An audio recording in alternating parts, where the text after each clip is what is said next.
દાખલા નંબર 14 કંઈક આવો છે. એક ફેક્ટરીમાં કુલ 8 કામદારો નોકરી કરે છે. તે પૈકી 3 કામદારોની કાર્યક્ષમતા ઉત્તમ, બાકીના બધા કામદારોની કાર્યક્ષમતા શું છે? મધ્યમ છે. 3 ઉત્તમ છે. 8માંથી આપણે 2 કામદારોને પસંદ કરવાના છે. 8માંથી કેટલા? 2. એનો મતલબ n કેટલો આવવાનો? તો n બરાબર 8c2. 8c2 એટલે છેદમાં તો 2 ગુણ્યા 1 જ આવે અને ઉપર 8 ગુણ્યા 7, કેમ કે 2 આંકડા લખવાના છે.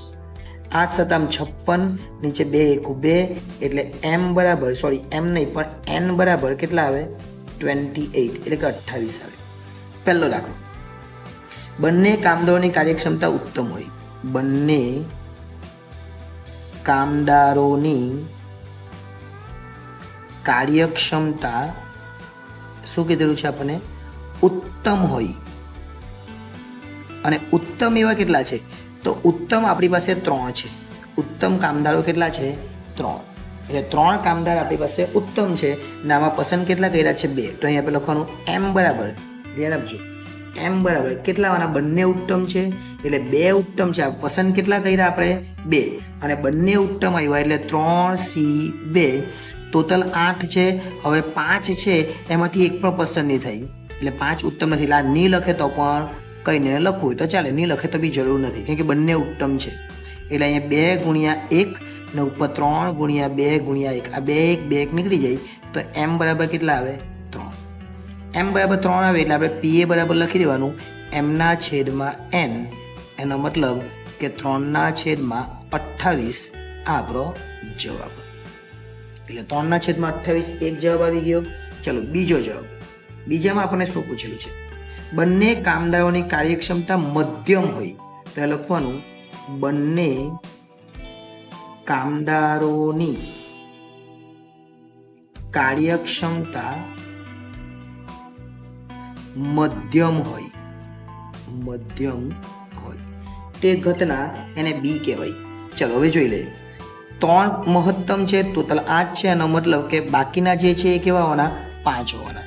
એનો મતલબ કે m બરાબર 5 કામદારો વધેલા છે અને બંને એવું છે એટલે 2. તો 5c2 એટલે 2 ગુણ્યા 1 અને ઉપર પર 2 આંકડા લખવાના એટલે 5 ગુણ્યા 6. એટલે m બરાબર 5 ચોક 20 અને 2 એકુ 2 એટલે m બરાબર કેટલા આવે? 10 આવે. હવે m 10 આવે એટલે આપણે pb શોધી કાઢવાનો. pb બરાબર m ના છેદમાં n. અહીંયા a લખ્યો તો હવે b લખવાનો એટલે કે 10 ના છેદમાં 28 આ આપણો જવાબ આવે. હજુ આને તું પૂરું આપવું હોય તો અપાય. એટલે કેવી રીતનું? 5 ગુણ્યા 2 10 અને 14 ગુણ્યા 2 10 એટલે આપણો જવાબ આવે pb બરાબર છેલ્લે લખી દેવાનું pb બરાબર 5 ના છેદમાં 14.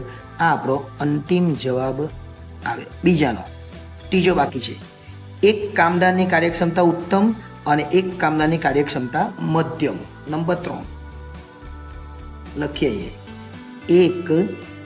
એકની શું કીધેલું છે? ઉત્તમ અને એકની શું કીધેલું છે? મધ્યમ. એક કામદારની કાર્યક્ષમતા, આ બધું લખવાનું હે, કાર્યક્ષમતા ઉત્તમ અને એક કામદારની કાર્યક્ષમતા મધ્યમ. ઉત્તમ એવા કેટલા છે? તો ઉત્તમ હોય એવા 3 છે અને મધ્યમ હોય એવા કેટલા છે? તો 5 છે. તો m બરાબર લખવાનું, અહીંયા હોય લખી દે, મધ્યમ હોય. તો ઉત્તમ એવા 3 એમાંથી એક પસંદ કરવાનો. અને એટલે ગુણાકાર કહેવાય, અથવા એટલે સરવાળો આપણને ખબર છે. હવે 5 વધ્યા એટલે 5માંથી 1. તો 3c1 એટલે 3, 5c1 એટલે 5 એટલે m બરાબર આવે કેટલા? 15. m બરાબર 15 આવે અને નામ આપણે આપવાનું હોય pc. pc બરાબર m ના છેદમાં n. m છે 15 અને કુલ છે 28 એટલે આપણો જવાબ આવે 15 ના છેદમાં 28 અને આ છેલ્લો જવાબ. એટલે 3 જવાબ અહીંયા આવી ગયા. એક જવાબ આવ્યો 15 ના છેદમાં 28, 5 ના છેદમાં 14 અને 3 ના છેદમાં 28. એટલે આ દાખલો પણ ખૂબ અગત્યનો અને એકદમ સરળતાથી થઈ જાય.